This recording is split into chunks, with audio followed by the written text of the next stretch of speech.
Hi, and welcome to the Boat Princess podcast. My name is Nicky Vaux, and I'm your host. I am a boat owner, a marina owner, a director on the Marina Industries Association, and a huge advocate for boating. In this series, I'm sharing the stories from every nook of the boating industry with the intention of encouraging more women to join me and for more women to get behind the helm too. I want to share the experience and opportunities of boating, of the boating industry, and I want you to join me as I bring the conversations and answer all the questions you've had. Boating is not just for the glamorous and rich and famous. It's full of beautiful and interesting people making the most of our natural environment and getting out there, enjoying the waterways. So let's let off the lines, take over the helm, and escape to the world of boating.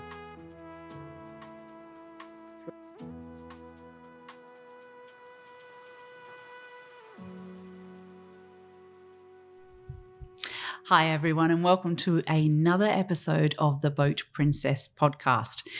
I know I get excited about my episodes, but this one I am super excited about.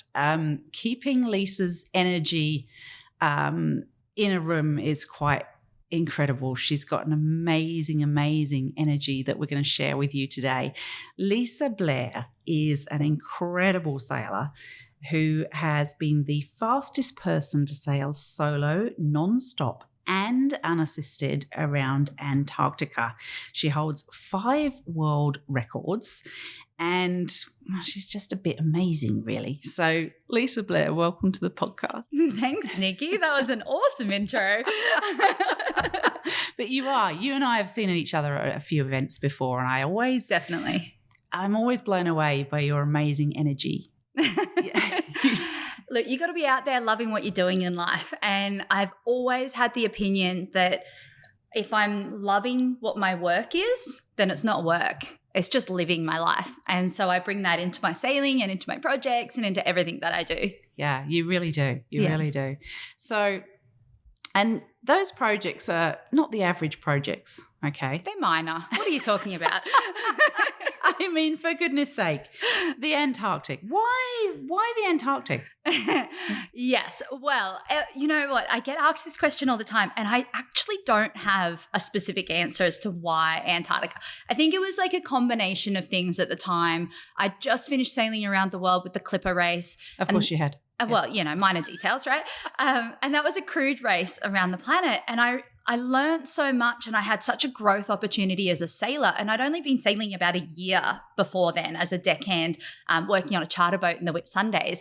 And so for me, that was like this eye-opener. It was the first time I'd done sponsorship. It was the first time that I had, you know, sailed in the Southern Ocean or had a night watch or any of those things.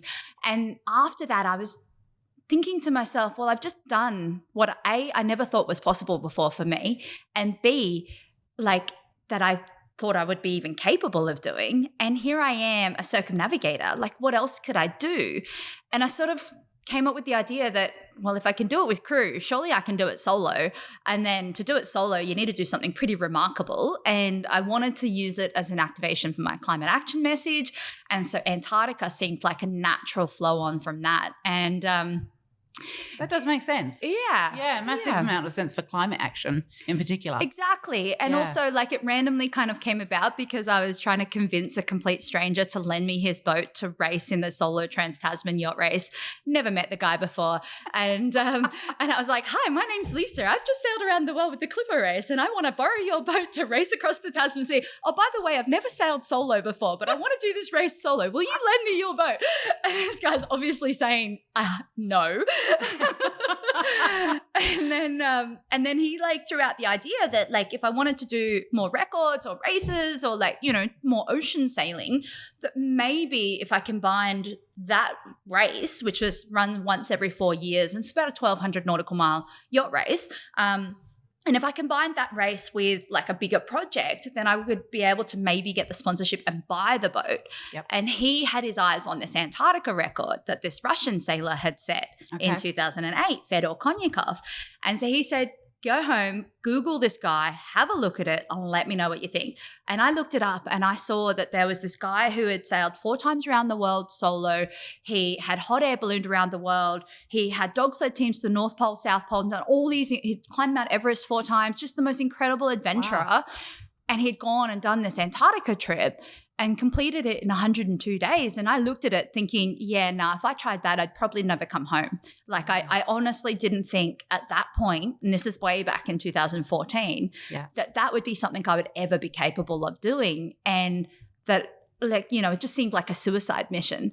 And so I kind of paused it, but I couldn't kind of shake that idea of like, what if, and what kind of boat would I need and how cold would it get?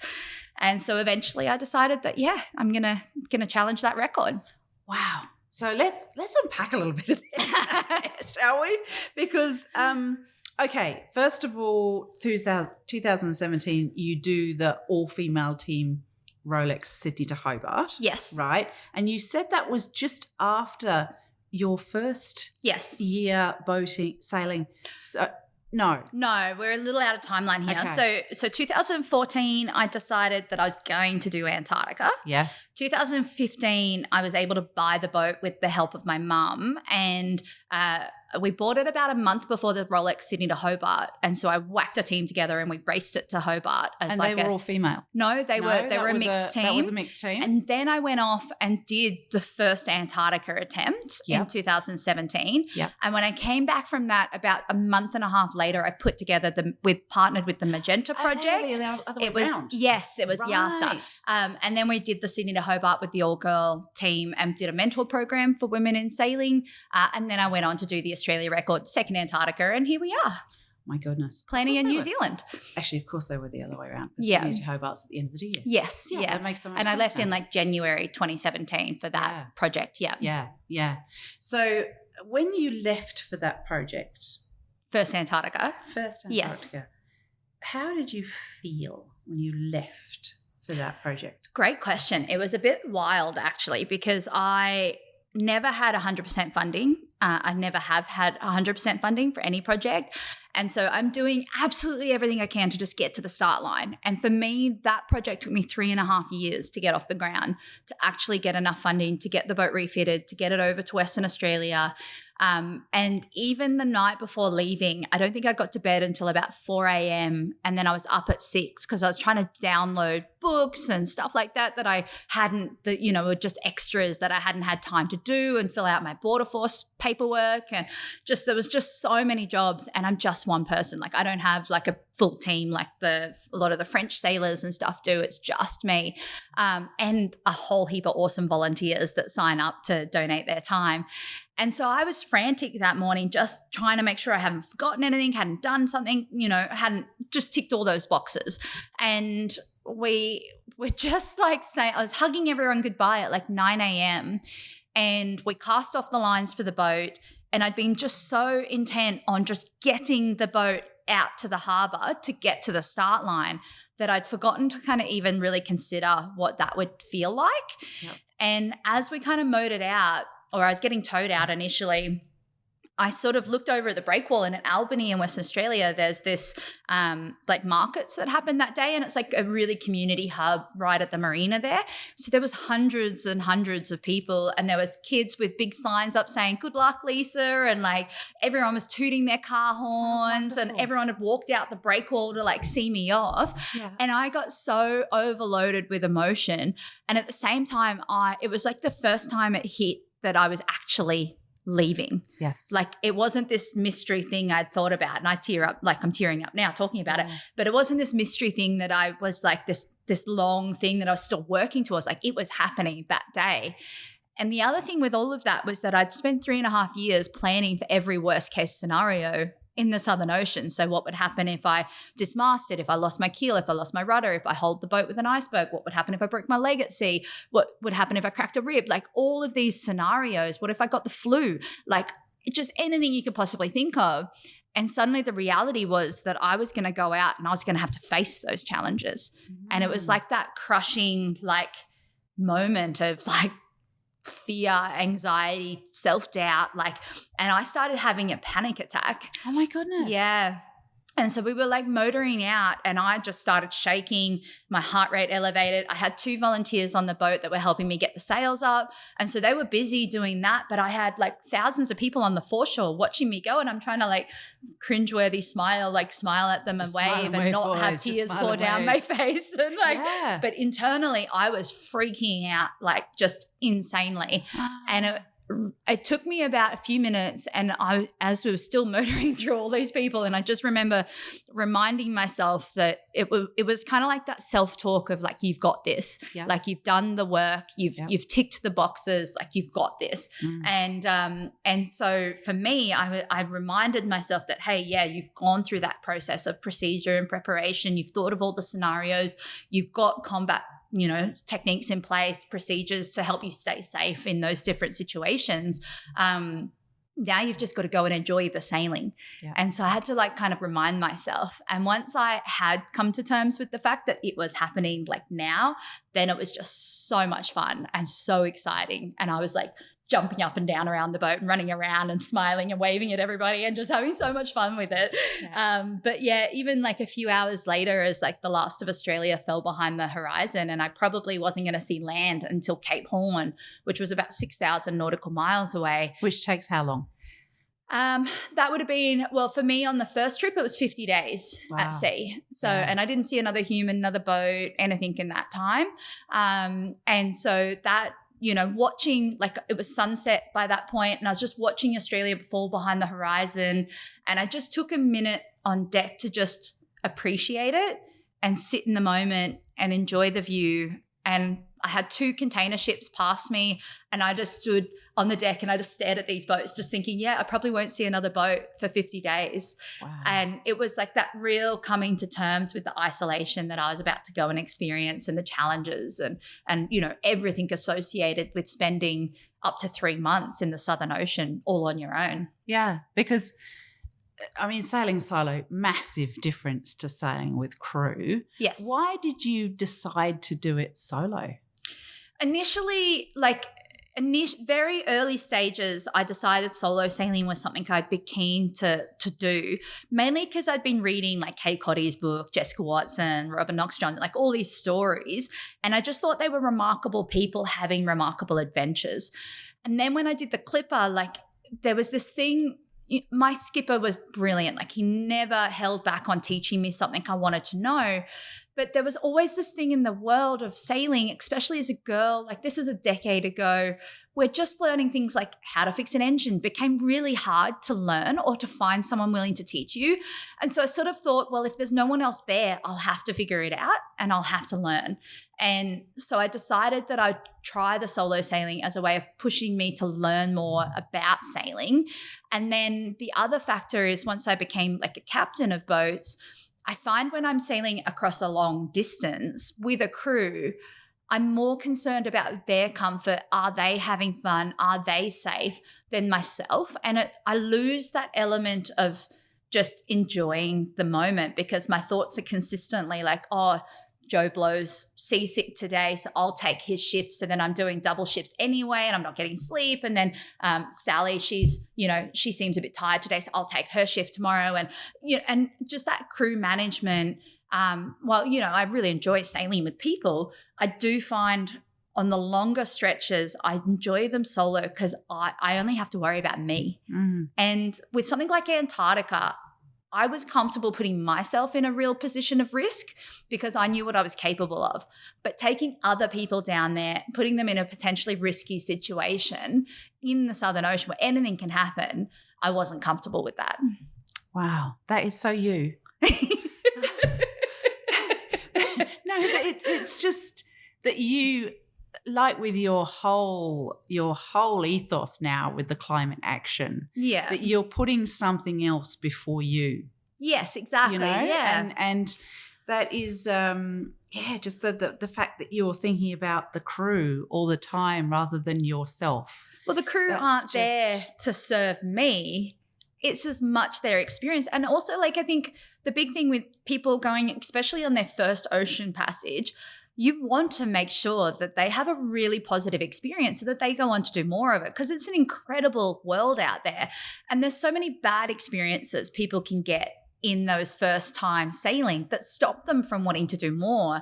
And so I wanted to make sure that, you know, anyone coming on these trips, it's fun, it's lively. If you need a rest, I'll take your watch. Like, you know, and it's that dynamic, but also like if I've got crew and I'm in a storm, I'm not sleeping. It doesn't matter whether it's my watch or not. I'm making sure they're okay, or I'm on the one on deck instead of them because I'm willing to take that risk. I'm not willing to put another person in that position. So yeah, I think the solo sailing sort of stemmed from that. And things like engine maintenance and stuff, like I really didn't start learning that until I bought a boat and had things break in the middle of the ocean. And then I'd phone a friend and say, hey, so, I just had my starter motor blow up and I had a meter-high flames in the middle of my boat. And can you organize a new starter motor to be sent to me and then throw it to me from boat to boat? And then I would have to work out how to uninstall the starter motor and put the new one on. And I'd never done it before. But, it's the attitude you take to sailing is a big player in how much joy and experience you get out of it as well. So yeah, absolutely. Yeah. So you mentioned a couple of things in that scenario. One was Kay Cotty. I just need to mention to our listeners that we've done 3 interviews with Kay Cotty. Kay is awesome. Is amazing, isn't she? And they are thoroughly good podcasts to listen to because she, just like Lisa, is an amazing, incredible woman with a confidence.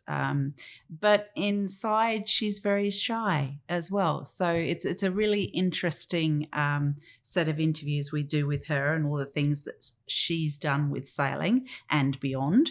And then you've gone from crew to solo. You've talked about being on a boat with crew. Mm-hmm. Tell the listeners about when you're on a boat solo, how do you keep it moving while you're actually living normally? So you're sleeping, you're eating, all those sorts of things, because they would have no idea how you do that. So it's quite what do you do? Yeah, it's quite a unique strategy that I employ. And like one of the biggest factors for me is safety trumps everything. So it's not, I'm not putting the boat in a position of risk and making decisions because I want to sleep a bit longer or something like that. And so for me, the collision regulations require we keep a good lookout by all available means. So that can be our radar, our AIS, but it's also our eyeballs. And so for me, when I'm near known hazards, so anywhere close to land, anywhere near major shipping lanes, known traffic zones, fishing areas, reefs, islands, rocks, anything like that, I won't sleep for more than 20 minutes at a time. So I'll do a sort of 4 to 6 hour window of micro sleeps at 20 minutes each interval. But every 20 minutes, I'm scanning the horizon for traffic and I'm looking at the instruments, I'm checking the radar, and then I try and go back for another 20 minutes sleep.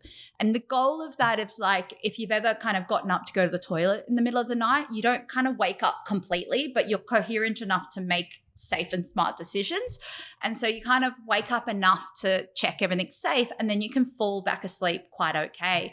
It normally takes me about 2 to 3 days to adjust, and I go through quite a lot of headaches and discomfort in that period. And then your body's so chronically fatigued that you can sleep in a 20-minute interval. And so it might be, it often will take 3 or 4 20-minute sleeps before I start getting sleep. And then I might get 5 minutes here, 10 minutes there. And so over a 24-hour window, I'll have occurred roughly 3 to 4 hours, sometimes 2 hours, depending on the weather and all those other factors of actual sleep. In all of that's broken sleep. So for me, I find it's more of an endurance game than anything. It's that personal body management. It's the management of the boat for a long trip and making sure it's not, being overloaded or overstressed unnecessarily. But that sleep management is absolutely key to success. When I did like Antarctica, for example, that was, going to be 3 months at sea. And so in that time, though, I'm in the Southern Ocean and I'm in the southern parts of the Southern Ocean. So I was sticking between 45 degrees south and 60 south. And so occasionally in a few locations, there would be a cruise ship that would come within like 200 nautical miles of me on the AIS. Once I saw 2 fishing boats off an island that I passed, but generally there was like no one there apart from Sea Shepherd and maybe the Japanese whalers. And I'd spoken to Sea Shepherd before I left and notified them of my position and gave them my tracker. but they were dead in the water until they found a whaling ship at the time. So it wasn't, there wasn't a safety net from them there. But it meant that I could increase my sleep up to sort of 40 minutes generally, which felt like a holiday. And if I was in a really bad storm and I was just hove to and drifting through a storm, I would normally try and get like an hour to an hour and a half. But you're also then trying to sleep in a storm. So you're getting tossed into the roof of your boat, like constantly, like airborne and stuff in your bum because the boat's getting tossed around in those weather. So the sleep deprivation for me is the biggest management that I have to go through. The boat runs off autopilot when I am resting and sleeping, and generally I'll run her off autopilot about 98% of the time. The reason for that is because I'm doing that energy management the whole time. So I'm consistently maintaining, am I mentally sound? Am I physically sound? Do I need rest and recovery? Do I need to increase my sleep time over performance? And even like making judgment calls on when to shake a reef out or put one in. And a reef, for those who don't know, is when you shorten the sails for the stronger winds. I'll make judgment calls on, okay, I can see a week's worth of weather. I'm in a storm that's giving me 60 to 80 knots of wind at the moment. So I'm down at my fourth reef and my storm trysail, my storm jib. And then I have one day in a high pressure system before the next storm hits. And they call these storms polar cyclones. And so they're massive, like, they're big, they're cold, quite often dumping snow or hail or sleet on the boat. Oh my goodness. Yeah, I know, lots of fun, right? Come sailing with Lisa. And so the energy deficit to hoist my sail all the way up for the 12 hours of sailing I might get before the wind arrives again, in an unstable weather pattern where you're getting squalls coming through and you're having to change the sails a lot. And for me, it takes me almost 40 minutes to shake the reef because it's such a big sail and it's so over-engineered that it's really heavy. And so that for me, I would sometimes just go, okay, well, the boat can go at 5 or 6 knots for a day. And then when the next storm hits, I'll be doing 10, 12, 14, 16 knots as I'm surfing waves, and I'll make up that time. So I generally just tried to maintain a speed over 6.5 knots. And then if I was hitting that, I was cool to just leave the sails down and focus on energy recovery in the person. And then all my food's freeze dried. So it's all super simple, boil in the bag. I take extra stuff to like mix it up and make it kind of flavorful and interesting. But most of the time, I just don't have the energy to even contemplate making a meal. Yeah, I can imagine. There just wouldn't be the point in taking stuff because I wouldn't use it. Yeah. And so it's a constant game of chronic fatigue and going, am I too tired to function properly, or can I squeeze in another 3-hour block of 20-minute sleeps here and I can get back to a healthy functioning state? But that healthy functioning state is like 4 to 6 hours of sleep. So it's not great. No. So that must really affect your mental state as well. Massively. That lack of sleep massively. Because we all, as those of us that have been lucky enough to be mums, we know that we've had that fog. Yeah, of lack of sleep. I call it boat brain. Oh, it's instead of baby brain. it's a different world, and it makes you just a little bit crankier, a little bit less tolerant, a little bit of everything. Massively right? so, yeah. So how do you? I mean, you've got nobody else to handle that, so you can just yell at yourself if you feel like it. But how do you manage that? It's more, I guess, I've just learned now after, I've sailed about 55,000 miles solo now. So I've done quite a big chunk of it, twice around Antarctica and once around Australia. But the biggest thing is I've learned my trigger points when I'm hitting that cranky mode kind of thing. And what happens, I find, and I haven't had a chance to speak to scientists about this. This is just my own kind of conclusions. But what I've noticed is that when I get so chronically fatigued, I lose the ability to regulate my emotions. Okay. And so I get to a point where I call it my 2-year-old toddler hissy fits. Like I fully throw my toys and I have a hissy fit at sea. And thankfully no one's there to witness it. But I will be like putting a reef in the sail, pulling a rope, and the rope will have like a little twist in it. So it'll catch on the jammer for like half a second. I shake it, it comes free and I can pull it through. But that half a second's like the straw that broke the camel's back. And suddenly I am, and I'm saying all these bad words, screaming at the boat for not doing its job because it knows all I want to do is put the sail in so I can go back to bed, and I'm freezing cold and it's pouring rain and I'm getting smashed by waves and I'm really not happy. And then what happens is like I'll shout and scream. Sometimes I'll just break down into tears, like bawling, like full, like sobbing, like tears. Yeah. And I'm not upset. I just can't regulate that response of my body. I'm absolutely internally thinking this is ridiculous. I'm like losing my mind out here. And I'll be this complete sobbing mess while I'm still putting my reef in and working my winches and sorting the boat out. And once I've calmed down, normally takes about 10 or 15 minutes, I'll feel so guilty that I'll have to apologize to the boat, give it a little pat, say, I'm really sorry, you're doing an amazing job, you're keeping me alive out here, thank you, Climate Action Now. And I'll give it a little pat, and then I'll go inside really sheepish and I'll hide from the weather, and I'll try and focus on sleep over performance. And so it might be one of those days that I just leave the sails down for a day and don't worry about putting them up. And I'll try and focus on that recovery. And once I get another good day of sleep in, then I'm back to perfectly normal, totally positive, happy-go-lucky. The world's wonderful. Doesn't matter if I'm getting absolutely punished at sea. I'm good. And it's really, the sleep is key to that mental health in the middle of and I think that applies to life in general. Like it's not just sailing, but if we're not looking after our bodies, then our bodies can't look after us. Yeah. And that applies to the mind as much as anything else. Exactly right. And those of us who love our boating, and we do have a relationship with our boat, but yours must be massive. I feel like I've left my kid behind when I hop off at the end of a record. Like I get this real deep like sadness in my gut, and I'll wake up a dozen times that night and feel like I need to go to the marina to check on the boat, but I can't because I'm in some town somewhere in the middle of the night. And it is a really weird, especially like after I dismasted on the first record and arriving into Cape Town after nearly losing the boat, nearly losing my life like so many times. And then just that emotion of like, I've survived. I still have a floating boat. She's in pieces, but she's floating. And then like just the battle that boat had to go through and that I went through to like survive that was like really like, I felt so bad for leaving the boat. But she's used to it now. Yeah. So those moments that you've had out there, those near-death experiences, how does that give you a different perspective on life now? I think the thing, particularly if we talk about the dismasting situation, I didn't understand how traumatic that experience was because I was so busy fighting to survive it that I didn't really get time to kind of address it.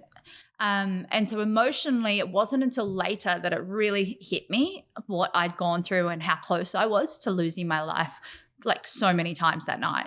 And that had an echo effect and it impacted it had a massive long-term impact on me, like the PTSD and the mental wellness associated with my time at sea.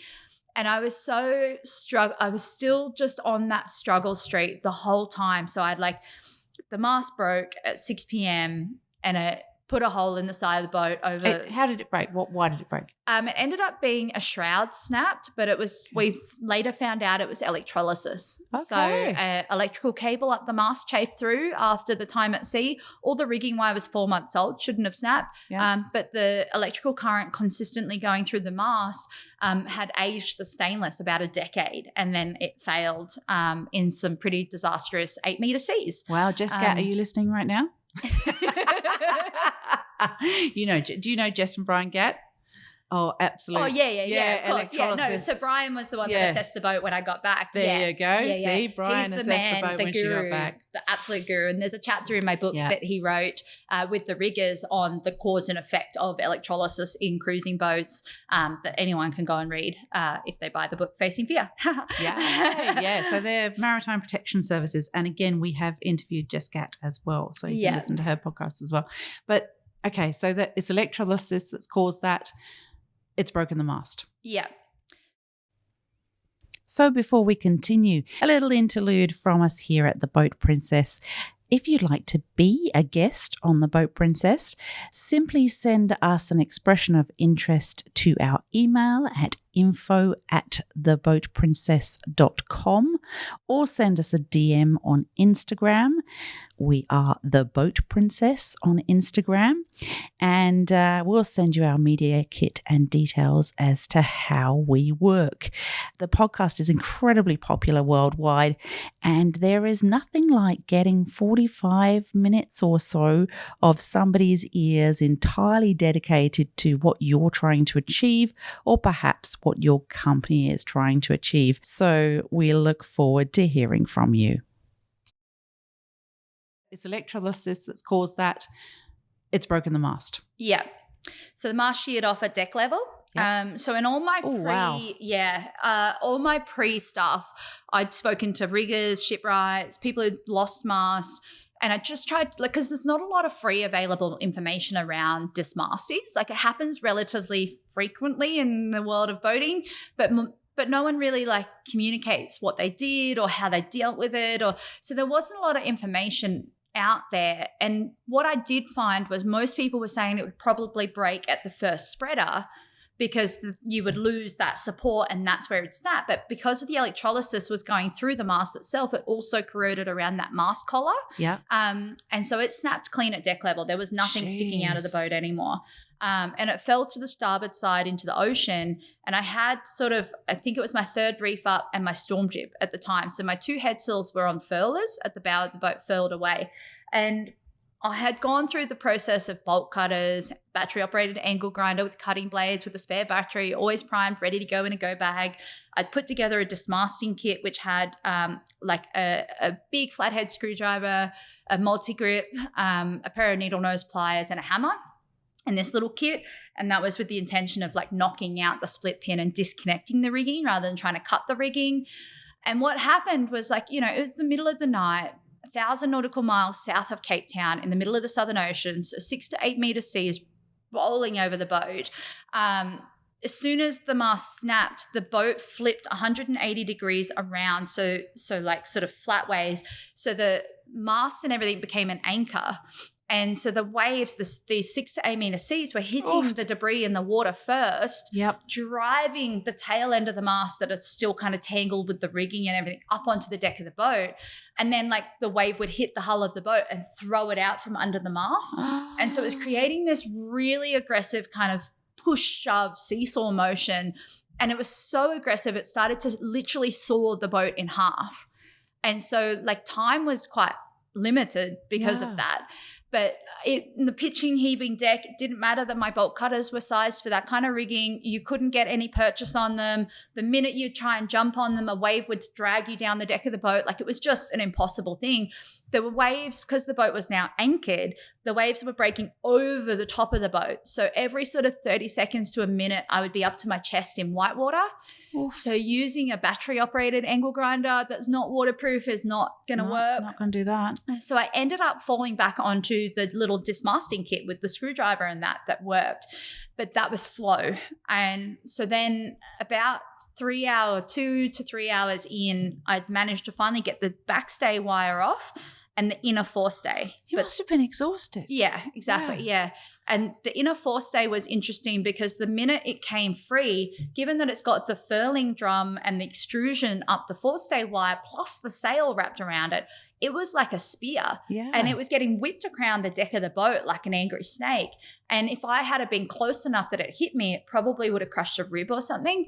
And so I had my perfect James Bond moment where I had to wait for the boat to lean one way. I ran up the deck of the boat and then grabbed the furling drum, threw it as the boat then launched the other way, and I ran up the other side to get back to safety and get out of harm's way. But all the safety rails were ripped off completely on starboard, so there was no safety on that side of the boat. That was also the side the waves were coming over, so thankfully they were pushing me into the port railings. You couldn't be tethered all the time because of all the ropes and the debris across the boat. And I still had this mast stump that was getting pushed and shoved and with jagged bits of metal and stuff on the deck that you had to get past to get forward. So you'd have to kind of make a decision, a conscious choice to unclip myself and run past the mast and rigging up the deck of the boat in the night in the Southern Ocean, in freezing temperatures. If you were overboard, you're gone. That's it. Yeah. There's no recovery from that. Yeah. And then I'd retether on the other side when I'd get to kind of a clear zone. But like these waves were like, I still struggle to kind of describe it properly because it's like being hit with a freight train. Yeah. And so the wave will hit and it doesn't matter how strong you are, you can't hold on. And so it'll hit and I'll be huddled at the bow of the boat on the port side trying to disconnect the forestay wire, and I'm just suddenly like back at the shrouds, like, and the mast is like right near my head, dragging, like stabbing forward. And then you got to scramble and crawl forward again and try and hook yourself in and try and get your tools there and not lose anything overboard. And so anyway, it was like 3 hours of this at this point. And when I got to the forestay wire, the way the mast had fallen, it blocked my access to the split pin. And because you've got all the extrusion, all the sails, all that crap there, you can't get to the actual wire to cut it or to try and cut it. And so, and it was actually Kay Coddy that said this at the end. She's like, why didn't you think of using a hacksaw? And I was like, that's the only thing I didn't think of because I thought it would take too long. And in reality, it was probably going to be faster than what I was doing, but I didn't know that at the time. And I was just in kind of focused survival mode. But the way it had broken, because that was blocked, I worked out that I had 2 possible choices to disconnect this forestay wire.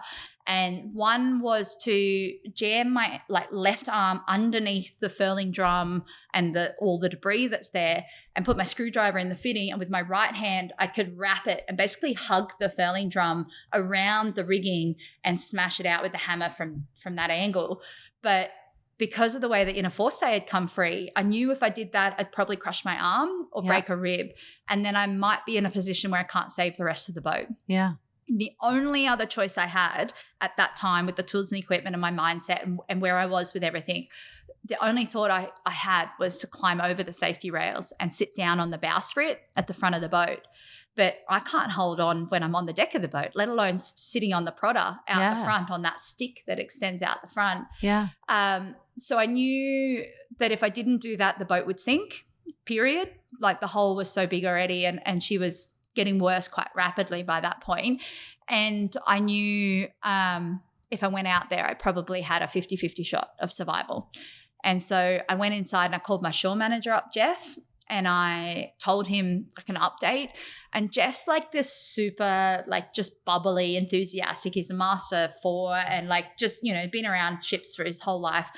And so I told him all the updates and he's like, well done, Lisa, we're behind you in Australia. And I'd like made national news across Australia at like 5 a.m. that morning. And he's like, just keep at it. You got it. And then I said to him, I've got to go out on the bowsprit. And he understood straight away. He's like, oh, okay, I understand. And at this point, I'd been exposed to the freezing cold for about 3 hours. So I was going into hypothermia. Yeah. The ability to hold tools, I couldn't feel anything. So I had to look physically at my hand to know it was shut and things like that. Like I couldn't use, like I was losing that mobility and I could feel the brain fog coming on. And there were moments where I'd just be crouched and then like come to and like go, oh, what was I doing again? Like that fogginess, that lost feeling was there. And I knew also that if I was washed off the boat and in the water, I'd have less than 10 minutes of survival. And there was no door to hang on to, was there? There was nothing. The bow rail. That Titanic moment just wasn't there for you. No, I didn't have a door. I didn't have a prince to get me a door to lay on. I didn't have a Leo. No, I had climate action now and she survived me. But yeah, it was just hectic and like that decision and that conversation, like I had to say to him, like, if my PLB is activated, it's because I'm gone. Like, don't come and rescue me. That's my only communication tool to tell him I'm lost at sea and to tell my family that I'm lost. And like, we talk about morality at sea quite a lot and like I talk about it with my family and I've had firm conversations. I set up a will and I did all of that stuff before departure with the full knowledge that I'm going out and doing this of my own free choice. I'm putting myself in this position. I would never expect anyone to rescue me because that's not an option when you do a record like this. I wouldn't want someone to put themselves in a position of risk to aid me for doing this. And but it's very different to have those conversations and to be comfortable with the risk you're undertaking, because you're at least living your dreams and you're out there having a life. Like, you know, you're not letting it stop you. Yeah. But then to crawl back up on that bow and like go out there with the full knowledge that in the next 5 minutes I might not be alive. Yeah. Like that's scary. Yeah, that was the big thing for me. Yeah. Yeah. Yeah. Yeah. So I'm tearing up talking about it again. I can imagine. I should imagine that probably helps, does it? Talking about it. I mean, I do a lot of keynote speaking and stuff now where I'm talking about it quite a lot. And I tear up on stage every time, because I think it's really important that if I'm going to share that story, I share it with authenticity. And to do that, you need to feel that again. But yeah, like I was able to get out there. I was able to stay attached to the boat and free the rigging, but I was getting completely submerged underwater, holding your breath for, 10 seconds to 15 seconds at a time, as this wave just tries to rip you off. And you're just using everything you've got to stay attached. Yeah. But you're still reacting. Yes. You're not thinking necessarily, you're reacting to this situation. And for me, it was really that preparation and planning that gave me enough logic to process the situation fast enough to deal with it and survive it. Yeah. But, after that night, and the mast tore off the deck of the boat when I finally got the last pieces of rigging free and sank in the Southern Ocean, and I had a retrieval line on it. But because the boat was getting lifted up 8 meters at a time and the mast is like an anchor, it just snapped that line, and it bent the rail and everything that it was attached to. It snapped the line, and I lost everything overboard. The only thing I'd managed to salvage was my boom. Yeah. And so 3 days later, I rendezvoused with a container ship to do a fuel transfer, and they collided with me and nearly sank the boat in as many days. God. And it's a whole nother scenario that took place. And then eventually I built a new mast with the boom and jury rigged, and made my way to Cape Town 10 days after the initial kind of emergency. But it was this weird feeling of like just being like lost and adrift. And like my whole focus for 3.5 years had been that goal. And because of an electrical cable chafing through, I'd gone through all of that. Yeah. And it was just like I just felt like I'd just lost my baby. Like I was grieving for all of that. But by the time I got to Cape Town, I was so stubborn. And as I'm sure you've learnt by now, I'm a pretty stubborn person when I set my mind to something. I don't think you achieve what you achieve without being a certain character. But yeah, I decided by then that if I could do it with one stop and set the women's record, I wouldn't get the men's record, but I could still go back to where I just mastered, repair the boat, go back, finish the trip. It took me 2 months to repair the damage to the boat because it was that expensive. You're kind of landed on land for 2 months in a place that you don't really know. I didn't know anybody. And you didn't have any contacts there, all that sort of thing. So how did that go? Yeah, well, thankfully, like a lady here, Linda Freilenken-Anderson, she is very active on a social media group we have in Australia called Women Who Sail Australia. And there's a global version of that called Women Who Sail. And then in a lot of the different countries around the world, there's Women Who Sail France, Women Who Sail New Zealand, all this. And it's just a really welcoming like group of women who support women who want to get on boats. And so she put a post up saying, hey, Lisa from Australia has landed. She's dismasted. She's got $0, nowhere to stay, no way out, can anyone help her? And this lovely, incredible families, like there was about 15 people on the dock, none of them I'd ever met before, welcoming me in. They brought champagne down. They took me out to dinner. They let me stay in their spare room. Amazing. And then I moved in with this family for like 2 months and stayed at their house and became best friends with them. And they would help run me around. And we literally called every yacht club in Africa trying to find a mast secondhand that I could buy to put in the boat because I couldn't afford a new mast, and I had almost no money. And thankfully my sponsors were just so incredible to resupply like the rigging wire, the ropes, like that's thousands and thousands and thousands of dollars, and all of that had to get sent from Australia. So then you got all the customs side of things, and it was a mess, but we got there. Yeah. But by the time I left, it was winter in the Southern Ocean. Oh my goodness. And I hadn't planned for that. I hadn't planned for that. Yeah. And like I did a lot of talking with people who had done a lot of Southern Ocean sailing and some who had done some winter sailing down there. And the biggest thing that they could kind of tell me was that A, it was just cold all the time, like a lot more cold. So freezing of ice on the rigging and things like that could be a problem. But that the waves were going to be bigger. And by bigger, 5 meters bigger. Wow. So the average storm in summer would generate a swell height in the peak of the storm of about 10 meters in the Southern Ocean, whereas the average storm in winter was a peak of 15 meters. 15 meters? And that's the average. So then you get your sets come through. They could be 40% higher. The storm moves if you're trying to skirt the edges. Anyway, so it was this mess. So I still thought with what the boat had gone through that we could do it. And so I left, and as I left, the media got a hold of it and the world found out about it. And I had so many people email, message, call my family. Like, this guy got a hold of my mum's number, was phoning her saying, don't let your daughter leave. It's suicide. She's never coming home again if she does this. And, you know, all of this stuff was happening in the background. Wow. Then I got super seasick. So spewing my guts up off the side of the boat, trying to pass the shipping lanes below Cape Town, and which is a major shipping lane there. So there's like 16 ships coming at me at one point, and I'd like try and alter the boat's course, pause on, hit on autopilot, spew up off the side of the boat, and then keep going because you got no choice. Like there's no one else. Yeah. And then I got a massive head cold and a chest infection, and I couldn't shake the chest infection, and I had to, after about 5 days of basically doing donuts, waiting for a gap across these major storms to get south of them to enter that racetrack kind of coordinates again. I had to make a call on whether I felt I was healthy enough to continue because this flu was like knocking me for 6. Yeah. And I decided that, I'd go through it, but we couldn't get south of these storms. So I had to go through the storms, not around them. And so I ended up like sailing for a day, hoving to for a day, sailing for a day, hoving to. But when I'd be hove to, I'm hove to in 15-meter breaking seas in the middle of the Southern Ocean with 80 to 90 knots of wind blowing over the boat.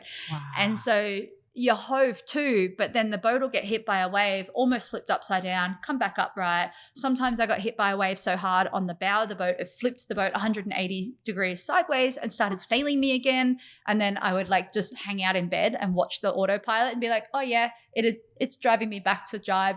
And so I'd jibe back through and go back into hove to from my bunk. And like, so it was the most insane weather conditions I've ever sailed through. Well, until the last trip, but just explain to the listeners what hove to means. Yeah, so hove to is a storm survival tactic. So there's 2 tactics that are commonly deployed. One is using a drogue, which is like a sea anchor, but the labor of deploying and recovering that, particularly solo, was so great and given that I was doing it every couple of hours, it was too high in intensity. So the other option is hoving to. And what you do is you have your sails balanced for the wind. So you got your reefs in or your storm jib up or whatever that is for the wind amount that you have. And you tie the mainsail as tight to the center of the boat as you can. And then you effectively, most people will tack their boat into the position, but leave the jib on the wrong side of the boat. So it's backwinding the jib. And then you tie your helm or your tiller or your rudder or whatever you've got so that it's driving the boat into the wind. So it's trying to turn you up into the wind. And the combination of forces means that as your boat gets powered up by the mainsail and gets steerage, because the rudder gets flow of water, it tries to drive you up into the wind.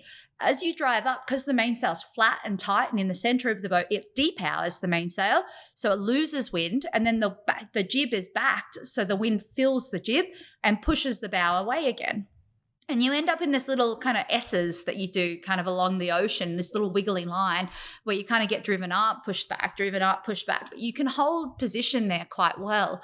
And on the more classic boats with the long keel, because you're getting pushed sideways pretty well, you create this body of slick on the surface of the ocean. And it has a very similar effect to what the old shipping industry used to use when they would pour oil on the surface of the water to calm the sea. And so the waves would hit this area of disturbed water, the slick, and they would either break on the edge of it because they're about to break anyway, or they would soften and go under the boat. So it creates this area of protection. Amazing. Yeah, it's a really, really amazing tool. So many people I know will do it just to like make dinner and have lunch. If you've got a medical emergency, put the boat hove to, drift sideways. You can deal, it's a more stable platform. You can get stuff done. And in storms, you might still be heeled at like 45 degrees or even 60 degrees over, but you're stable at that position. You're not coming up and going back down again. So it's a really, really handy technique.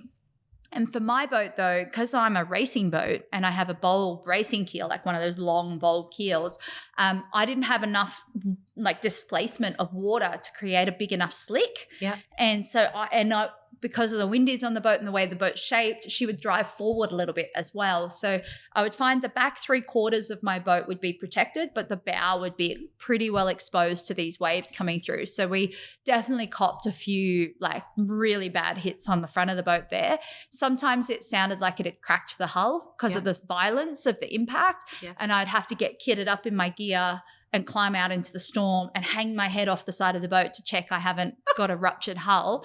Like it was just, yeah. And while I'm in these storms, hove to, I would just try and sleep. Yeah, fair enough. Because the safest place to be was my bunk. Yeah, It's actually a really good technique for, I don't know if any of our listeners know this, but we've got a beautiful 1964 ex-Sydney to Hobart timber yacht. Perfect technique for a boat like that. Yeah. So we actually we needed to get on her mid-pit water. Yes. So we were on a little speedboat from the Freda Boat Club, and John brought the boat hove to so that we could just hop Step on across. her, stop across really easily, and then go off sailing without taking any of the sails down.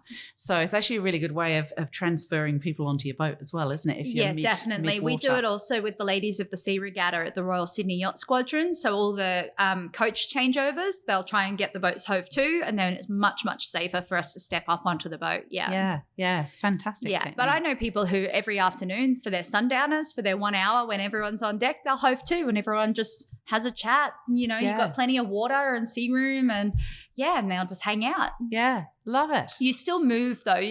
I'd still be going 5 knots in those kind of winds sideways. Yeah. And so depending on what tack I hove to on, what direction I put the wind on, I could choose whether it was pushing me closer to my destination or further away. So it's a good technique in the sense that if you're closer to land, depending on your wind direction, say you're 100 mile offshore, but you don't want to be blowing to the land, you can hove to on the right direction that allows you to blow kind of parallel to the land rather than to the land. And you generally drift at around a 150 wind angle. So like imagine broad reach, it's kind of that drift line. So it's a really great technique though. Yeah, fantastic. All right, so we've had a lot of drama here. Oh, yeah. My life is in tethers at the moment. But the human brain is designed to cope with a moment like that at the time and just do everything that you need to do to make yourself survive, right? Definitely. That's how the human body and brain works together. So you've done that. Yeah. You've achieved that. When did it hit? Even like the restart of the record, like from Cape Town, was still kind of that survival mode. I did notice my behavior had drastically changed with my comfort factor and my trust in the boat. And it really took a lot out of me for my belief in what the boat could take or what I could take in the middle of the ocean or my understanding of that. And so I would find my anxiety would be really high in those storms. Every bad whack, I would have to check the mast was still there, that kind of behavior. Yeah. And that only continued to get worse the closer I got to Australia because it was like waiting for it all to go wrong again. Right. And about probably about a week out of finishing the record on that 2017 trip, I noticed that I was getting electrolysis again. Wow. And that the electrical cables were having issues again with the new rig setup and the new issues. And I was seeing the same signs and I was about to go into a storm that was going to give me 60-knot headwinds. Oh, so and I was freaking out. Like I've got footage of me just bawling my eyes out on deck, just like I knew at that point if I had to go through a situation like that again, I probably wouldn't survive it. Yeah. And I just didn't want to have to face it. No, fair enough.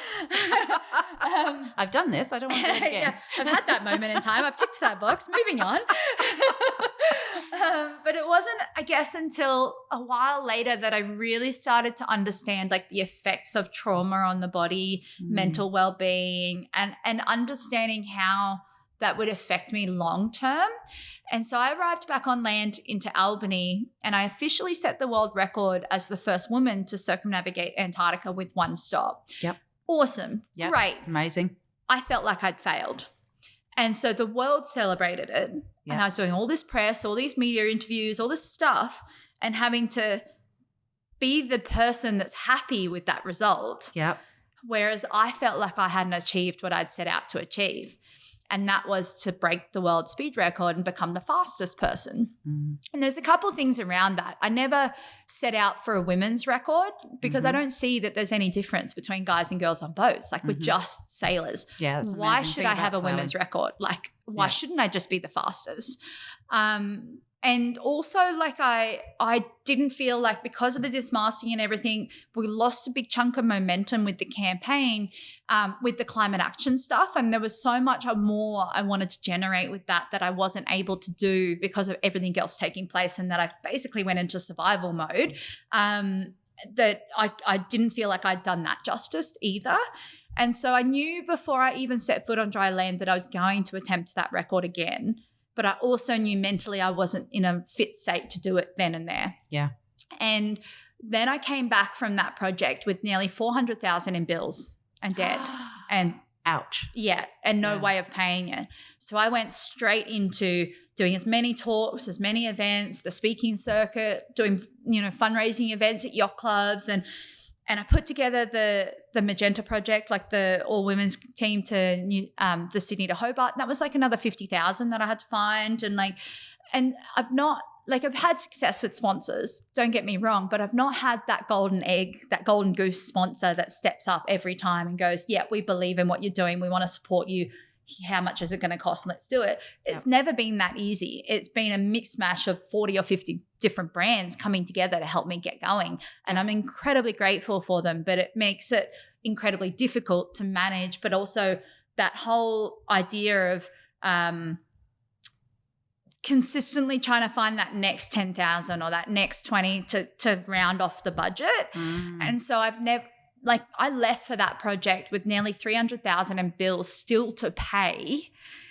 And the only way I would get an opportunity to do that was if I was successful with that project. So just coming off all the mental side of the dismasking and everything, you then had all the financial stress and the pressures there. And it got to a point where I almost had to declare bankruptcy and sell the boat. And and I knew if that happened, I wouldn't get another chance. And so I put together the Australia project because that helped me continue to fund the boat and helped continue that momentum with the media and all of that.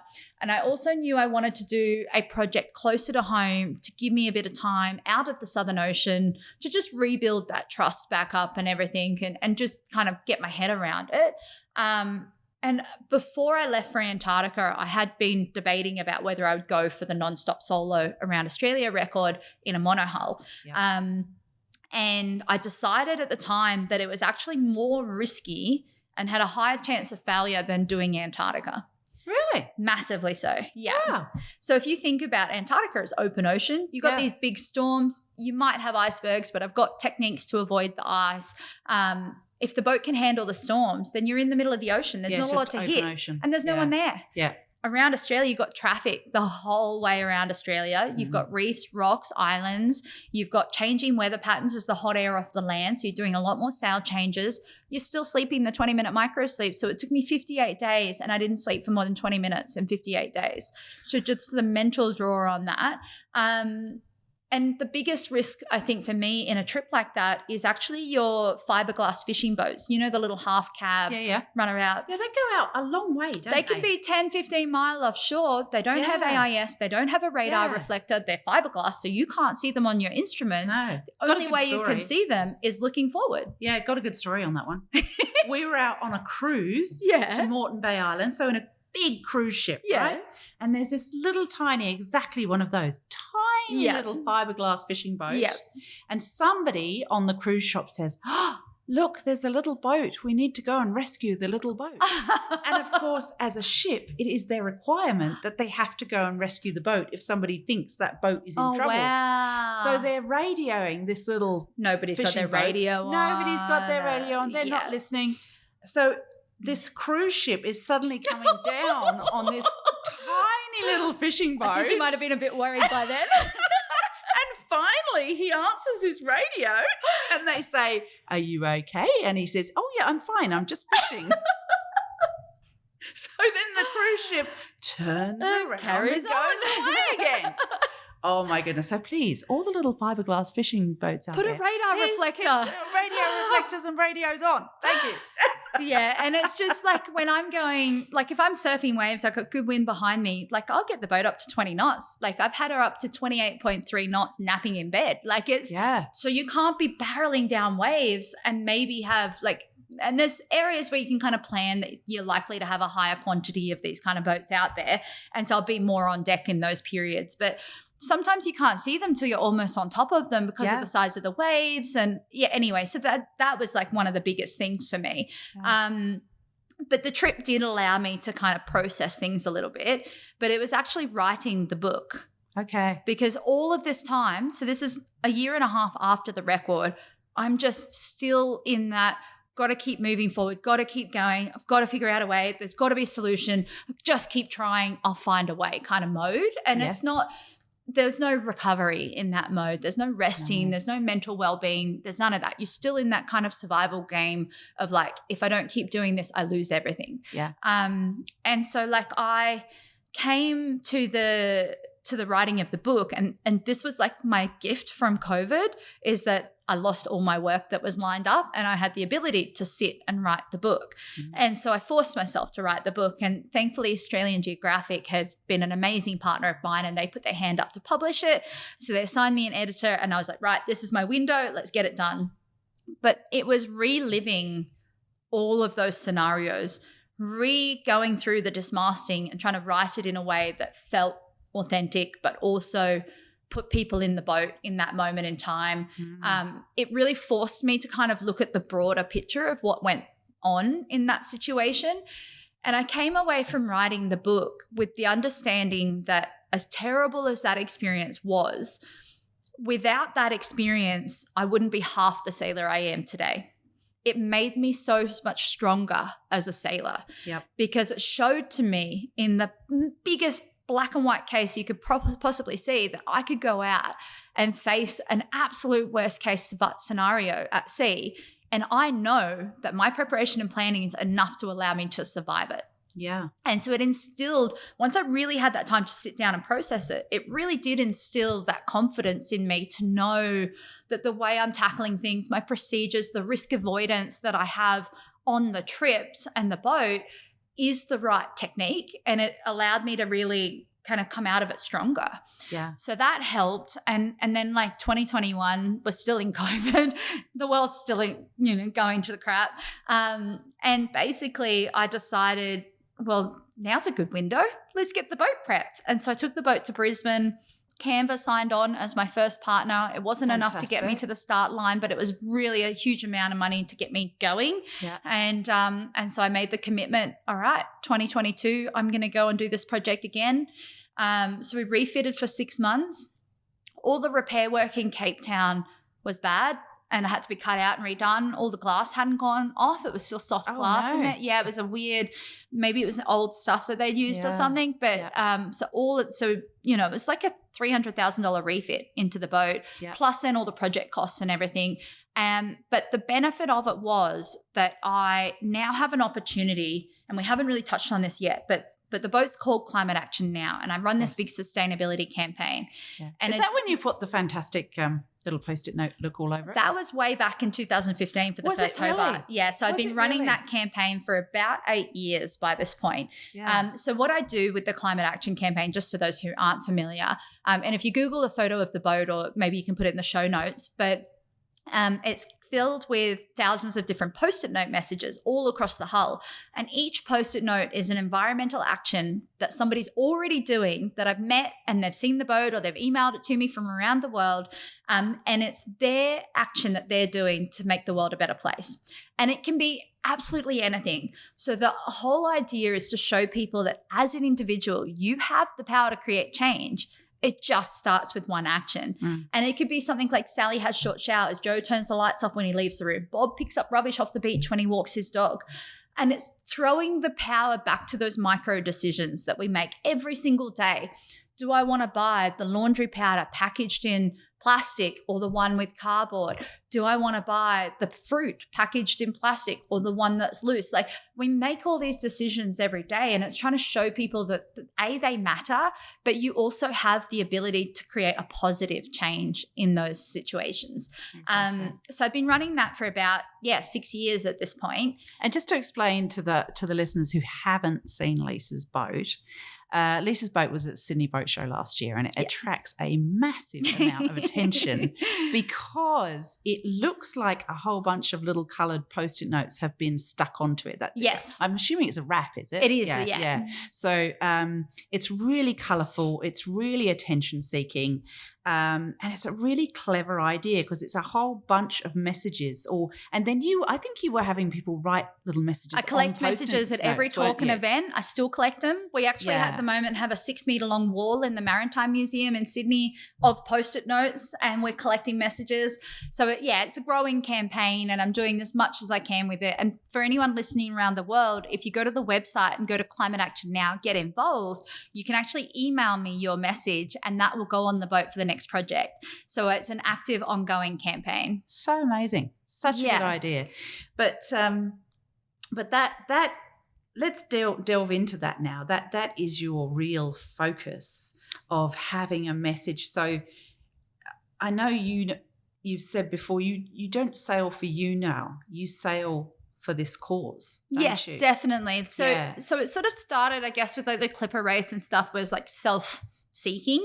And then when we did the Clipper race, we sailed around the world, and there were sections of the ocean, like we were at 48 degrees south in the Southern Ocean between Cape Town and Australia, and I was helming the boat across a wave, and as I peeked on the wave, I saw a white styrofoam box in the water in the middle of the Southern Ocean, literally 2,000 nautical miles from land, in the most pristine, beautiful environment, and we're seeing that human impact.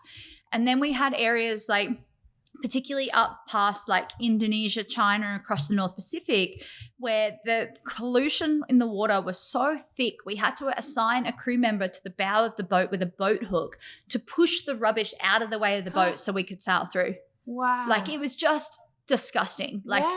And there were areas where you just felt like the complete absence of life. Yeah. And like, obviously, like all of us sailors have noticed that the weather patterns are becoming unstable or hard to predict. They're not doing what they've always done. So all of these things like ultimately came to me deciding that if I'm going to do records, then I want to do them for a real cause that's going to make genuine impact. And that started with the Climate Action, which is still very much an active campaign. And then wow. Don't worry. That interview does not finish there.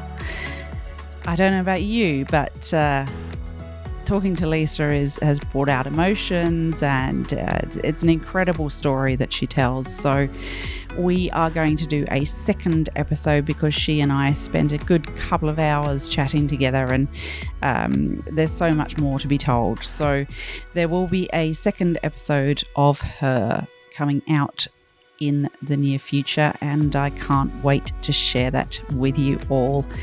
It's such a pleasure to do these podcasts. I really enjoy bringing them to your ears. I hope you enjoy them as much as we do.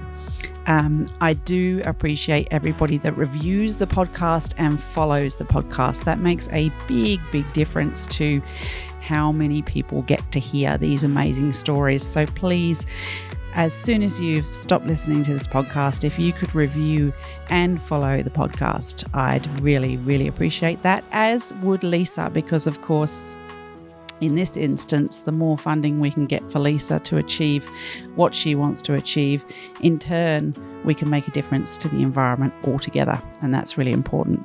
Thanks so much for listening, guys. I really appreciate it. I'll see you on the water soon.